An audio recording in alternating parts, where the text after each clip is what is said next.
I'm Lori Beatty. I'm the new director of the DEA Museum here at headquarters, and I want to offer you a warm, and for those of you who are local, a hot welcome this morning to our spring lecture. I think it's going to be 80 or 85 today outside, so therefore the hot welcome. Somebody's being very slow. I'm supposed to have my cell phone ring to make Sean unhappy. There we go. Mom, I can't talk now. That is the reminder for you to turn off or vibrate or silence your phones, please. After Jeff's talk, we will open the floor to Q&A, but more on that later. I don't want you to have to remember all that for an hour. Our guest speaker today, who many of you may know, is retired Special Agent Jeff Stamm. I could go over his entire 31-year career here at DEA, but I wanted to leave time for him to talk today. Suffice it to say that after starting his law enforcement career in 1979 as a deputy sheriff with the Sacramento County Sheriff's Department, he saw the light, and in 1984 became a special agent with DEA. During his 31 years with us, Jeff rose through the ranks, eventually coming to headquarters as the Deputy Chief of International Operations. When he retired, he was the special agent in charge of our Global Aviation Division.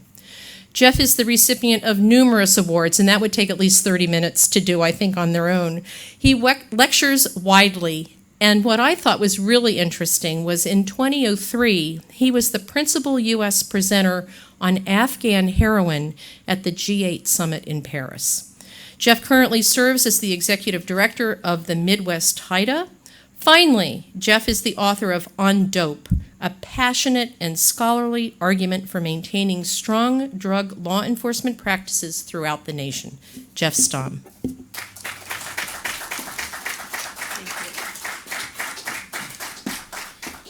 Lori, thank you so much for that generous introduction.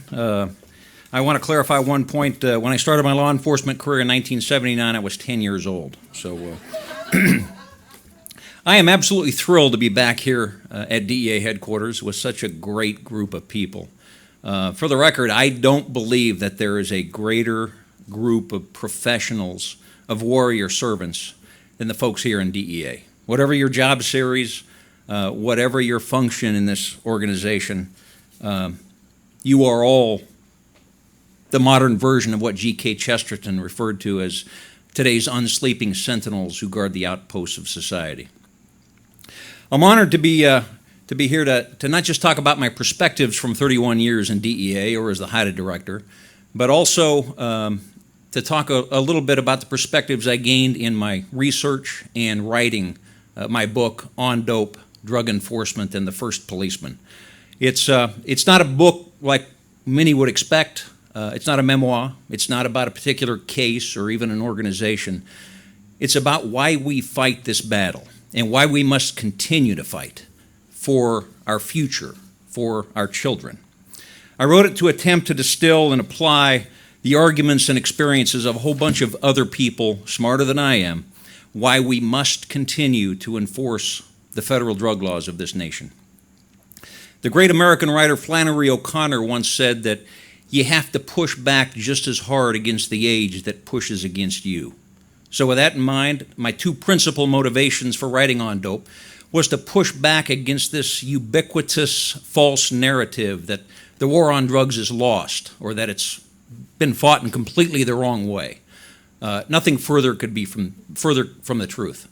The second reason, and probably more important for this audience here today, is given the history of this great organization, my intent was to sort of write a preemptive defense of what surely will be the next hostile takeover or attempt to kill DEA. So let me start with a quick story, if I may. On September 11th, 2001, I was the regional counter-drug attaché assigned to Islamabad, Pakistan. As you can imagine, 9/11 didn't just change the world, excuse me, it completely refocused mine. At the time, the only U.S. government agency that had any human intelligence inside Afghanistan was DEA. So we were actually very uniquely poised to provide some outsized contributions on the larger war against terror, and we actually did. In December of 2001, 17 days after the introduction of U.S. ground forces, Kabul, the capital city, fell to the U.S. military with some help from the Northern Alliance. 3 days later, a company of Marines reestablished that postage stamp-sized lot in the middle of Kabul that used to be our U.S. Embassy. An embassy, by the way, that had been closed since 1979 when the Soviet Union invaded Afghanistan. How's that for the arc of history, huh? So at that time, the U.S. ambassador in Pakistan asked if I would be willing to jump in with a small group of civilians to reestablish the U.S. Embassy there in Kabul. Well, of course, I jumped at the chance and found myself on a military transport that very night. When I got there, I found a company of Marines that had established a perimeter, machine gun and mortar emplacements on the roof of the old Chancery building. And I was shown my sleeping arrangements, which was on the floor right next to my new best friends from the Marines in that building. Now, it's important to note that probably since 1979, the windows had been shot out or blown out or broken out by Taliban or Russians, who knows. And birds had been flying in and out of the building for over 2 decades, nesting in the ceiling and making a mess on the floor to the tune of about 1/4 of an inch thick. My bedroom floor. But you know what? It was out of the wind, out of the rain, out of stray gunfire. So I rolled out my poncho liner, my sleeping bag, set up my sat phone, my MREs, and I called it home for the next couple of weeks. Now, it was on that very trip that I discovered something very important. I discovered what that white stuff in bird poop is. You know what that is? That's pretty much freaking bird poop, too. Now, I tell that story just to illustrate the point that sometimes things are just as they seem. Instead of looking at things through a prism of nuance or cultural and moral relativism, sometimes things really are just about black and white, right and wrong, good and evil. Drug trafficking and abuse is unquestionably one of those things. Former U.S. Attorney Andrew McCarthy once remarked that civilization does not come about, nor does it survive by accident. It must be defended. It must be upheld by those committed to civility, decency, and adherence to the law. Our society, our civilization is not some naturally occurring evolution, but is actually the imposition of human good over human evil. And as we know, the good requires constant reinforcement, whereas the bad needs only permission. Nobody understands better than all of you in this room that we are never going to police our way or arrest our way out of the drug issue. Law enforcement's been saying so for decades. But here's the other side of that two-sided coin that critics of the so-called war on drugs never mention, and that is that we're never going to control drug trafficking and abuse without the law enforcement component. The institution of law enforcement, as we know, bears an immense responsibility for building and maintaining trust with a community. But we should also never forget that the community shares in that responsibility too. Ladies and gentlemen, we are in danger of losing the debate against illegal drugs, dope, and in the process, our very society. Not because of the inherent correctness of the arguments and opinions of those who advocate drug legalization or decriminalization, but due to the near complete lack of an informed and engaged citizenry pushing back against the demagogues, the apologists, and the appeasers who peddle, with increasing success, unfortunately, only dangerous myths and false metaphors. Their reckless and illegitimate accusations that the drug war has not only failed, but that it's patently racist and oppressive, have served to bully and confuse a sleepwalking population too timid and self-absorbed to argue. In our attempt to be tolerant and sensitive, we instead exhibit a stultifying weakness in the face of a zealous and committed pro-dope cabal, intent upon changing the landscape and the laws. Allowing them to succeed will produce catastrophic social and cultural consequences that will take generations or longer from which to recover. We seemingly have ceded the playing field to so-called experts like Brad Pitt, who calls the drug war a charade simply because he can land in any American city and within 24 hours buy whatever you need. Or Richard Branson, who calls the drug war a failure because America, he believes, now runs a police and prison state. Well, even Time magazine describes Sir Richard Branson as a man filled with too much hubris, too much hucksterism, and too little knowledge. And then, of course, Vicente Fox, the former president of Mexico, who claims the drug war is useless because, as he says, his country, Mexico, has paid an undue price being sandwiched between producer and consumer nations. Now, with all due respect to Senor Fox, not only is Mexico a drug-producing nation, it is the principal drug-producing nation in terms of methamphetamine, marijuana, heroin, and increasingly fentanyl that not only supplies the U.S., but increasingly the world. Oh, and as far as being a drug consumer nation, actually many of Mexico's largest cities now rival their American counterparts in terms of drug use and addiction. What all of these so-called self-anointed experts count on is something that's been described as pandemic public ignorance, or worse, simply an indifference to reality.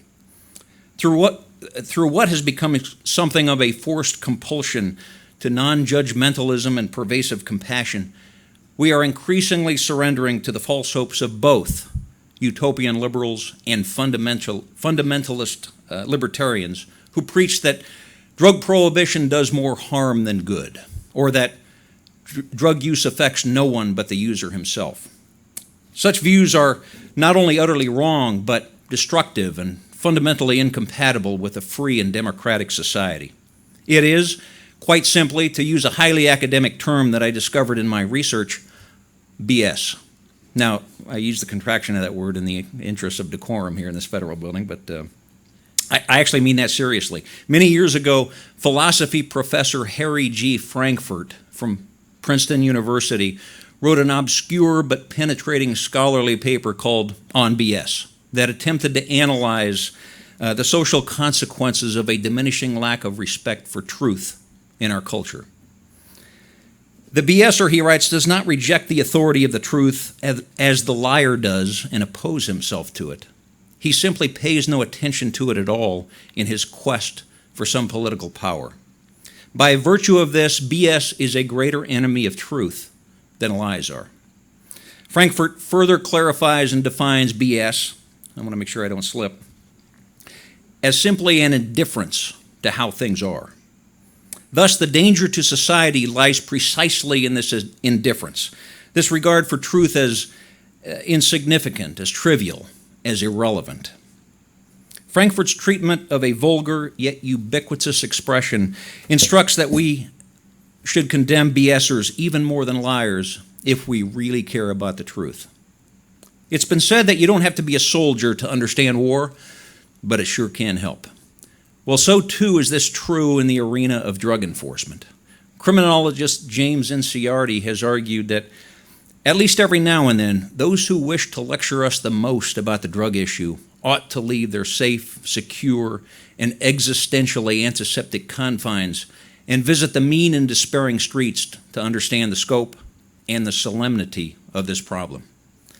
Indeed, anyone who has had the slightest acquaintance with the unprecedented human carnage brought about by the allure of crack cocaine, methamphetamine, heroin, new potent strains of marijuana, misused opioids, or any number of other substances misused for cheap pleasures, understands the pernicious and insidious decay that dope spawns in both the user and society. Most experts promoting a bold or compassionate solution, well-meaning as they may be, usually possess no expertise whatsoever. They're a lot like Saddam Hussein, before, of course, he was introduced to his 72 virgins by the world's finest military, who claimed some mantle of martial prowess simply owing to his authoritarian stature. Asked once about the dictator's supposed military expertise, and U.S. General Norman Schwarzkopf replied that as far as Saddam Hussein being a great military strategist, he is neither a strategist nor is he schooled in the operational art, nor is he a tactician, nor is he a general, nor is he even a soldier. Other than that, yeah, he's a great military expert. Those who stridently demand an end to the so-called war on drugs exhibit remarkable ignorance. They also reveal an arrogant and casual disregard for both the user and our society. In order to pander to a temporary and specious desire by a selfish minority intent only upon exercising rights divorced from any corresponding duties. Ladies and gentlemen, there is no war on drugs. There never has been. The term has actually become a cudgel used to mock and condemn any law enforcement attempt to protect the public. It derives from President Richard Nixon's special message to Congress on drug abuse prevention and control, delivered in 1971, and was designed as a metaphor to galvanize and unify our nation against an alarming social problem. If we cannot destroy the drug menace in America, Nixon communicated, then it will surely destroy us. And he called for a full-scale attack on the problem of drug abuse in America. Of course, the overwhelming drug at that time was heroin, and like today, it threatened to decimate an entire generation of Americans. So Nixon began his so-called war against drugs with drug treatment as his foremost weapon. Recognizing the primacy of drug use as the main driver in all other drug-related harms, Nixon increased spending eightfold within 2 years, consuming fully 2/3 of the national drug control budget and dwarfing monies allocated to supply side or enforcement programs across the federal government. But Nixon and the nation would come to learn the limitations of government's ability to affect behavior through compassionate and therapeutic means. What did make a significant difference was a reduction in the availability of heroin, brought about through sustained law enforcement efforts against the Corsican Italian mafia supplying the vast majority of heroin to Americans at that time, known as the French Connection. Of course, other trafficking groups in South Central Asia, Southeast Asia, Colombia, and Mexico eventually filled the void. It was enforcement that staunched this nation's first heroin epidemic. Critics constantly lament that we have spent $1 trillion now over the course of Nixon's war on drugs with, quote, nothing to show for it, unquote.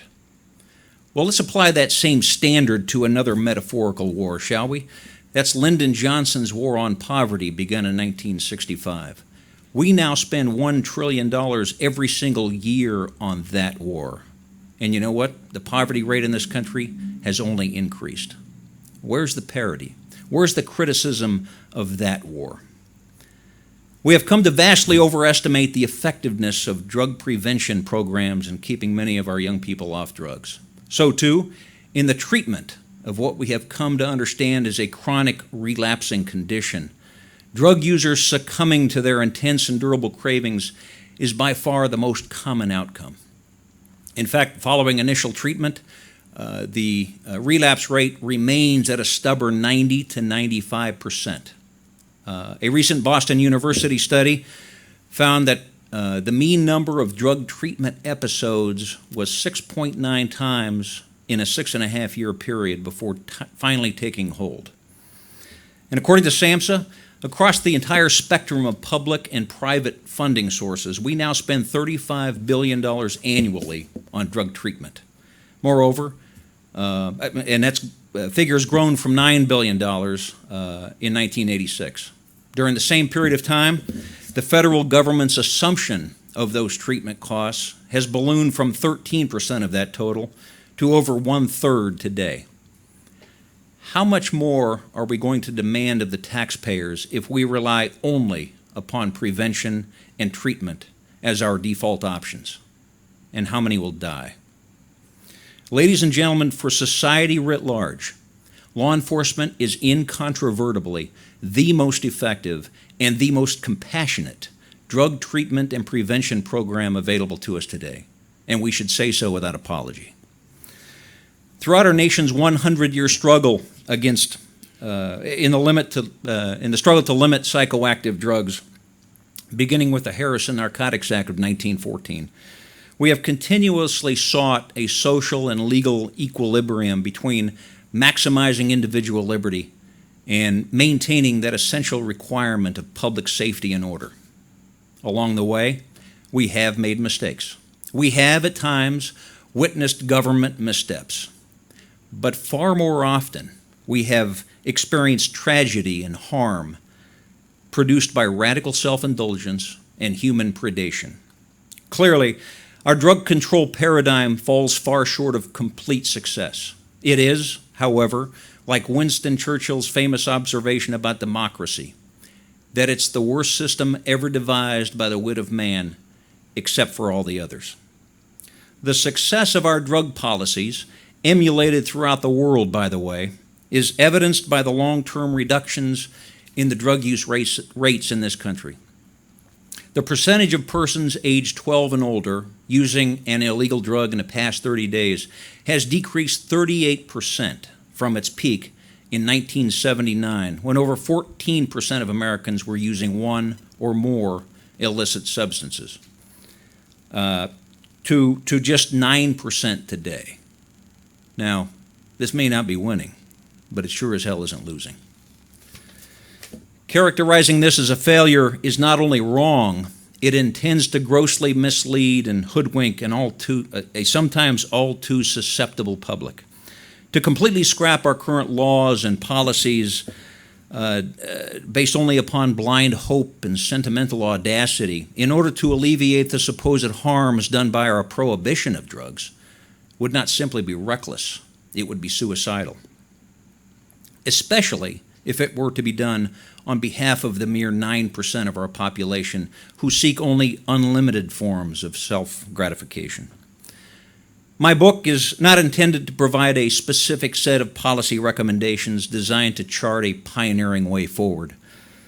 Rather, it's intended to illustrate the complexities of this problem, complexities that don't lend themselves to clever, superficial responses that, usually rooted in pre-existing ideologies, reflect theories that many of the critics simply want to believe in. Or worse, reflect theories that echo sort of a kind of veiled contempt against the very authority that allows the critics to bask in their own moral luxury of condemnation while taking for granted the security that the very object of their contempt provides them. We're made to believe that our prisons are filled with drug users, that mass incarceration has been spawned by the drug war. Folks, these aren't just misguided notions, they're dangerous lies. On any given day in our country, there are roughly 2.4 million people behind bars. Of that total, the vast majority are in our state prisons. Of that total, right at 16% are there for drug offenses, drug trafficking offenses. But that's not the number I want you to look at. I want you to look at the other half of that equation. 84% of our inmates are there for rape, robbery, murder, grand larceny, aggravated assault. Ladies and gentlemen, our prisons are not filled with drug users. They're not even filled with drug traffickers. They're filled with violent criminals and serial thieves. And surely they are where they belong. One last point on that topic. Anybody who's in law enforcement for more than a week and a half realizes quite well that with all of our available alternative sentencing programs across this vast and generous land, it's actually damn hard to find yourself in prison today. Ultimately, the crisis of dope is one that is deeply rooted in attitudes and behaviors, and therefore will require a citizenry that is not only committed to self-control, civility, and mutual restraint, but also unafraid to confront those among us who infect and rot our nation from within. And it will necessitate the reminding of our people often that freedom is important not only for doing what we want, but also and especially for doing what we ought. Quite simply, individual character and lawful behavior matter. They matter for self, and cumulatively they matter for society. If not, then, as Edwin Delattre has warned, the country's resources will be exhausted in efforts to save the citizens from themselves, whether or not narcotics are legalized. We cannot just surrender to this modern epidemic. This is our country, and it must be defended. And fight we must, not simply with caring and compassion, although these are important aspects to our range of reaction, but also with an aggressive and wide-ranging law enforcement response that upholds the rule of law and what is right against a constant onslaught of amoral predators who leave only human suffering and social decay in their never-ending pursuit of riches. To not target, arrest, and imprison those who prey upon our fellow citizens, sometimes with unimaginable violence and barbarity, would not only be cowardly, it would be grossly immoral. America's law enforcers are not the bad guys. They perform the difficult and dangerous tasks that their democratically elected legislators require them to do on our behalf. To blame them for our nation's drug problems is to misallocate responsibility in a fundamentally mistaken way. The late sociologist James Q. Wilson was absolutely right in his discernment that sanctioning an individual drug addict may seem unjust or uncompassionate, but failing to do anything about an epidemic of crackheads, tweakers, or junkies leads to social catastrophe. There is no magic bullet in our response to the dope threat. There will be no grand political fix. We are engaged not in a war, but in a struggle, a hard, perpetual struggle involving complex social, criminal, and pharmacological forces pushing constantly and insidiously against the safety and well-being of our citizens. In every society and in every time, there are people who are consistently good and others who are irretrievably wicked. But the vast majority of people fall within that large middle ground, and their behavior is profoundly influenced by the moral environment of the time. That's why it's important that our laws, our popular culture, and most importantly, our leadership reflect the virtuous expectations of our citizens. Expectations that at bottom must include a sense of both a sense of self-control as well as a degree of empathy for one's fellow citizens, what I call the first policeman. The only long-term answer to controlling the drug contagion is that which is incontestably the hardest, and that is shaping proper conduct among citizens. The epidemic of dope is constantly held in check by both the objective risk of punishment and the subjective sense of wrongdoing. In addition to legal punishment, we must not shy away from demanding standards in our society. We must no longer be afraid to criticize and stigmatize behaviors that are dangerous and injurious to us all. It's time that we reclaim our culture and our civilization. It's time that we demand personal responsibility and the control of destructive impulses instead of excusing or medicalizing them. It's time that we regain the ability and the expectation to police ourselves, something discarded and disparaged since the 1960s. A good friend of mine, some of you may have heard of him, Jimmy Capra, former DEA Chief of Operations, was quite right to preach to his troops that every night in your city, there are parents praying that their children not get exposed to drugs. You can help be the answer to those prayers. Well, of course, Jimmy was speaking to narcs, those intrepid and overwhelmed souls charged with enforcing our national and international drug laws. But the lesson applies to us all. Americans face a set of existential choices.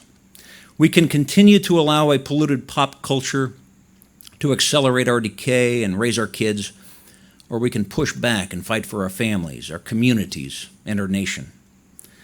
We can continue to be unchallenging of our nation's leaders at all levels in their pandering to proliferating groups of selfish and mercenary factions, or we can demand accountability and government's recognition of their role in the formation of character. We can maintain our gutless silence against the peddlers of a limitless and lawless democracy whose arguments are based in intellectual preening and self-applauding compassion, or we can confidently employ a thoughtful appreciation for traditions, laws, and a kind of collective human wisdom developed throughout time that man cannot indulge his every want and appetite, especially those that involve substances and ingestion methods never seen before modern times. Finally, in our long, hard struggle against dope, we can either allow growing numbers of people to put into their bodies whatever they wish and then police up the socially damaging consequences of them doing so, or we can work to develop strong and durable first policemen in the character of our citizens. The freedoms that we enjoy today have taken centuries to establish, but can be pulled down in just a few short generations. What we decide as a nation to make of ourselves and our future matters greatly. In order to maintain a just, decent, tranquil, and prosperous nation, it's time that we all take a stand against dope. Now, what I'd like to do is spend a few minutes here talking about what ultimately became the longest chapter in my book, and that is the history of DEA, this great organization, what I refer to as the indispensable agency. Certainly, given the complexities of the predatory nature of the global drug industry, we long ago recognized the fact that we need a federal law enforcement agency that's specialized in all aspects of the manufacture and distribution of illegal drugs. In targeting, arresting, and bringing to justice the most prolific drug trafficking organizations operating in the U.S. and throughout the world, DEA would actually come to develop an investigative and intelligence-gathering potency far beyond their meager numbers and limited budget. The agency came to symbolize the highest levels of commitment, innovation, audacity, and effectiveness in the simple performance of duty, a fact that would cause them to be simultaneously feared and loathed by dope peddlers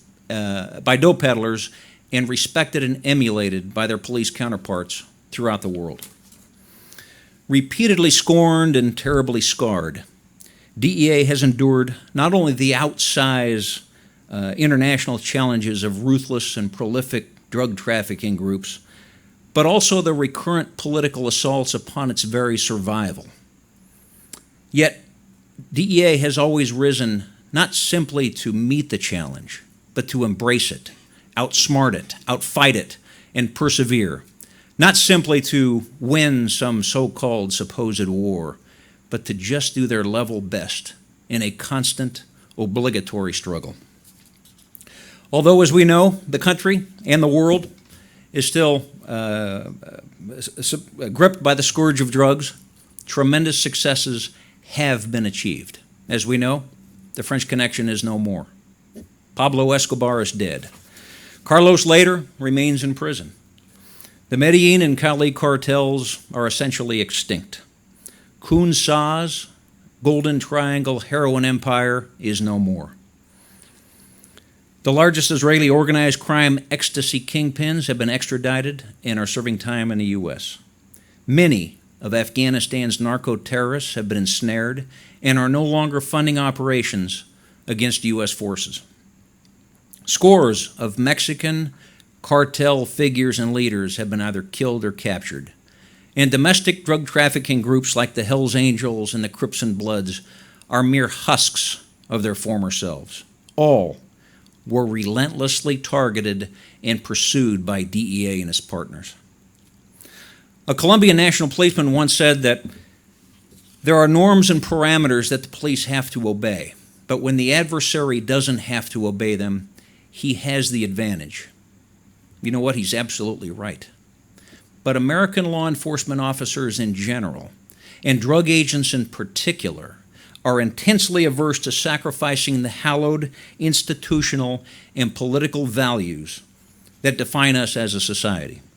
We are rightly unwilling to employ tactics, however more effective they might be, that do not comport with our liberal democratic principles of constitutional loyalty and respect for liberty and justice. For the enforcers of our drug laws, adhering to such principles unquestionably handicaps their collective efforts who habitually embrace barbarity as a normal course of business. Yet such legal and moral limitations are willingly endured, for they are undeniably what separate the guardians of civilization from the enemies within the gates. The cynical elites, the dilettantes who reflexively and dogmatically mock the drug warriors for their inability to win some supposed war, would do well to understand and remember this not so inconsequential nuance. On February 15th, 2011, ICE agent Jaime Zapata was killed in a brutal and premeditated manner by the Zetas cartel in Mexico. In the immediate aftermath, Washington, D.C. telegraphed such a prostrate and feeble reaction to such a naked act of aggression that our federal law enforcers, especially within ICE, could only articulate a kind of bewildered and heartbreaking embarrassment at the lack of action or even outrage. At the time, the head of ICE telephoned DEA Administrator Lenhart and timidly asked, "What should I do?" Well, DEA, still grieving and incensed, 26 years after the brutal kidnapping, torture, and murder of their special agent, knew exactly what to do. Experience had taught something that had been seared into every DEA agent, even those who had yet to be born in 1985, that the good guys are obliged to respond to such an extraordinarily flagrant and profane violation of civilizational norms. It has surely been no accident of history that 26 years had passed without any other purposeful targeting of American drug agents in Mexico. This has everything to do, of course, with the swift, massive, and unrelenting response brought to bear at that time by DEA, DOJ, and the White House, which well taught successive generations of international traffickers how counterproductive such actions could be.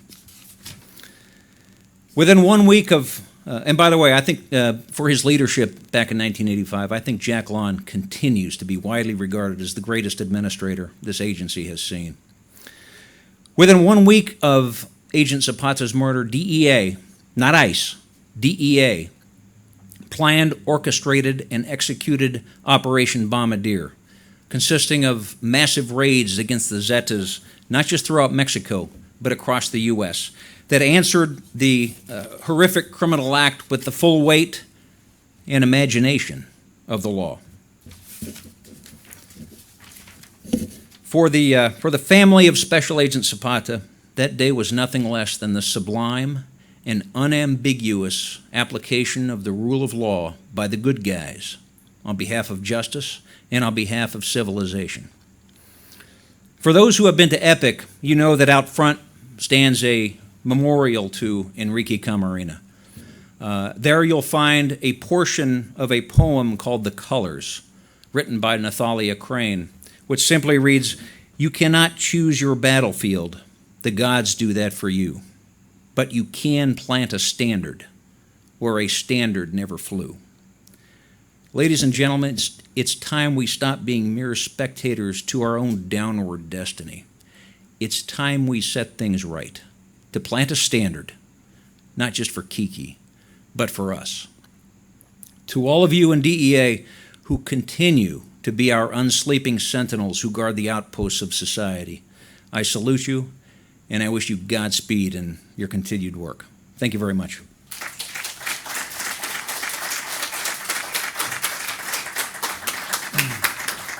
Thank you very much.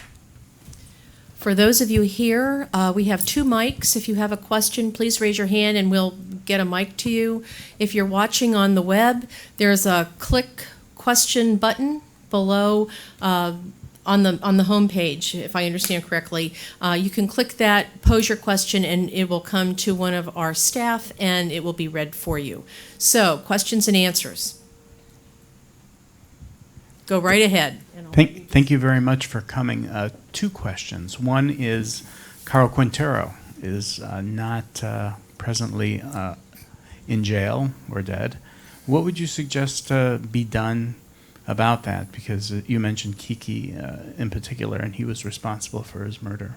And the second question is, you identified as an unequivocal success, and I think correctly, that because of the response of DEA to the intentional targeting of a special agent, that we haven't had that intentional targeting since.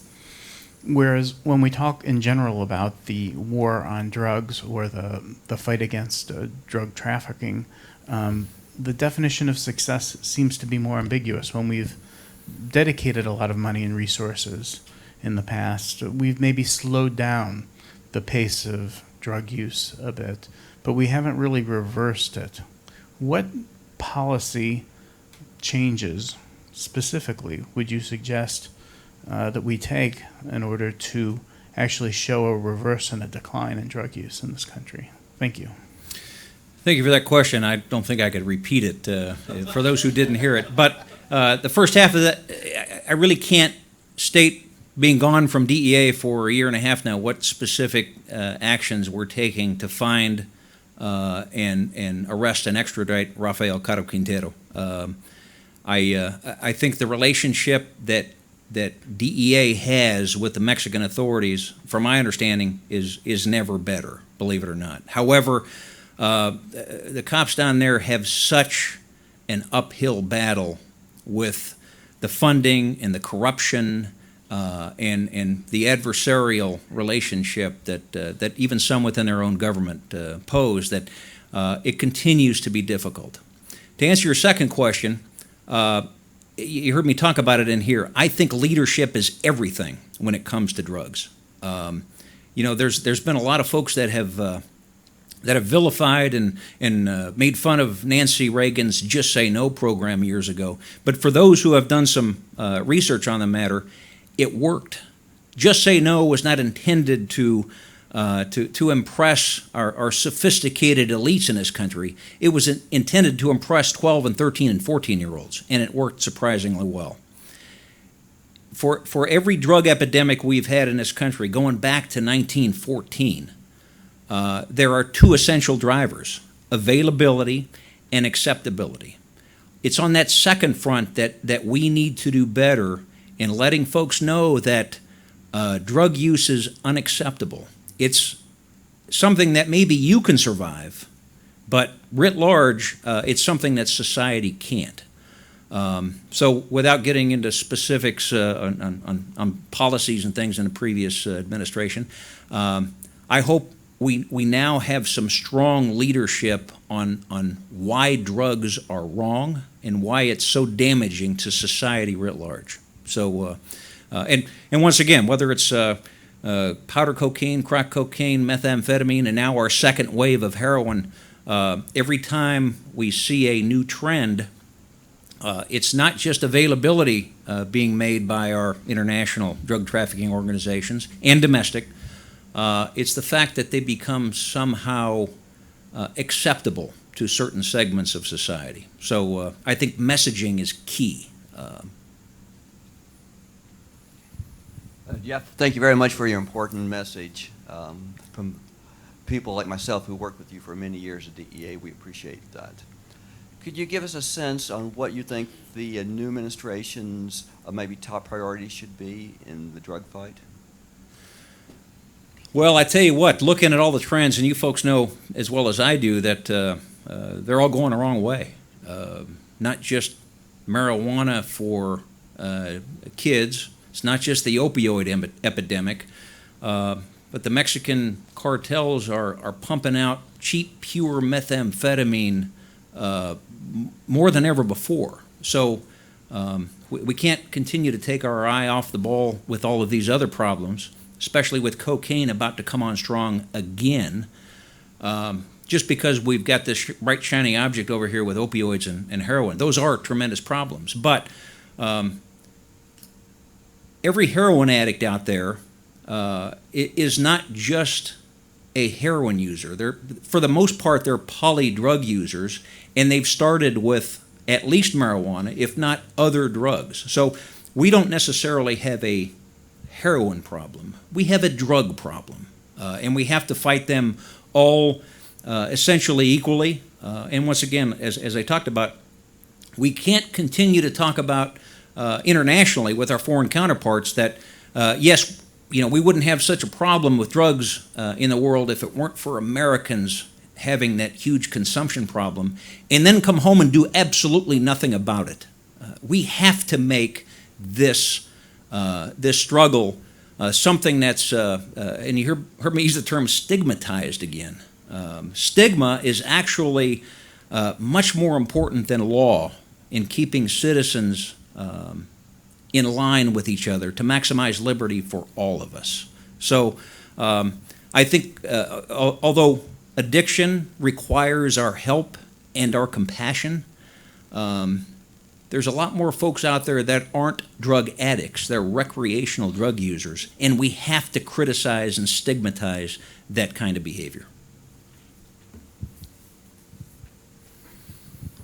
Jeff, thanks. Thanks for coming today. We've seen, we talk about addiction. What we see today is China. I'd like to know your thoughts on that. We meet with Chinese delegations. They want to help. We want to help them. But make no mistake, it's a different world out there. We have agents on the dark market. When it's all cyber stuff, it's all mailed to somebody's house. Or a post office box. But what do you think about China and the flow of drugs coming from China? What's your thoughts on that? Let me enlarge that question just a bit, if I may. It's not just China that we have a problem with, but certainly China poses some unique challenges right now. But even if we got control of China right now, I believe that Mexican chemists have already learned very well how to make fentanyl, carfentanil, 3-methylfentanyl, whatever you need, they can make down there too. But whether it's that or whether it's coca cultivation in Colombia, I truly think that DEA has been given the responsibility, but not the necessary resources and ancillary support from the whole of government. If we truly care about China's manufacture of drugs, or Mexico's, or Colombia's, I think we need to engage larger pieces of the government in trade and immigration. Some of these truly whole of government approaches that allow us to get a handle on this and take a breath so that we can, in our own country, actually make a difference with drug trafficking here. But 4,500 agents in DEA scattered throughout 88 country offices now, I think the number is, 226 domestic offices. We are tremendously outnumbered. We're out-budgeted. So it's not just a law enforcement approach. It's a whole of government approach. Before I retired from DEA, I came from Dallas, Texas, and the chief of police there, former chief of police, David Brown, following that horrific night where he lost 5 police officers in a brutal mass shooting, 12 others, I believe, wounded. He said something very profound that, you know what, every time we have a social problem, we ask the police to step forward and take care of that. Drugs is not a law enforcement problem. Drugs is a social, criminal, and pharmacological problem. And I truly believe law enforcement has done a great job. We all know that most people that go into drug treatment are compelled to be there through some encounter with law enforcement or drug testing. But this can't just be law enforcement's responsibility while we continue to allow our pop culture, as I talk about in the book, to continuously chum the waters of temptation and then blame DEA for not being able to get rid of the sharks.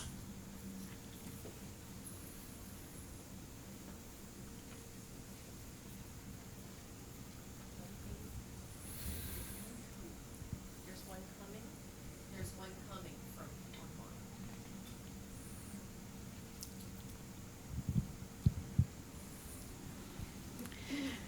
online. All right, we have a question from a web viewer. What are some of the highlights of your career that you look back on fondly? Wow, what a great question. Something I wasn't prepared for. You know, I know this sounds like I'm dodging the question, but I have never had a bad assignment in DEA, including headquarters. I have said many times, especially when I became an ASAC and was talking to either 13s who were thinking about promoting one day or 14s on the cusp of coming to headquarters, I said, you know what? When you go to headquarters, you're going to leave one day, but you're going to leave with two things. You're going to leave with a better understanding of this bureaucratic monster we call DEA, and that's going to make you a much better field person. But secondly, and more importantly, you're going to get to work with a bunch of people you never knew existed. Some really, truly wonderful, committed people.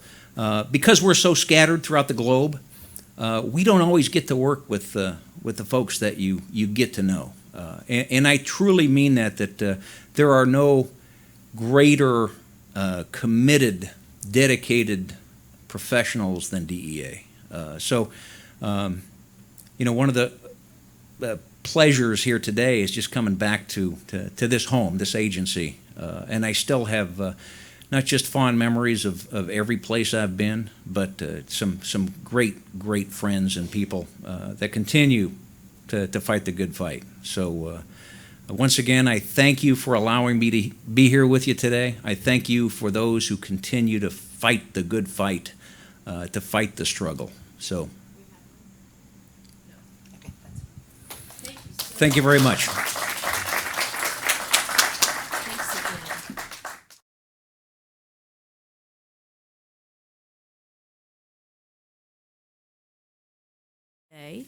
And while Katie's coming up, a little something from the DEA Educational Foundation to thank him. Thank you. We're working on a fall-spring lecture series for the end of this year and the beginning of next year. Stay tuned, and we'll have topics announced shortly. So thank you all, and Jeff, thank you very much for your talk. Thank you.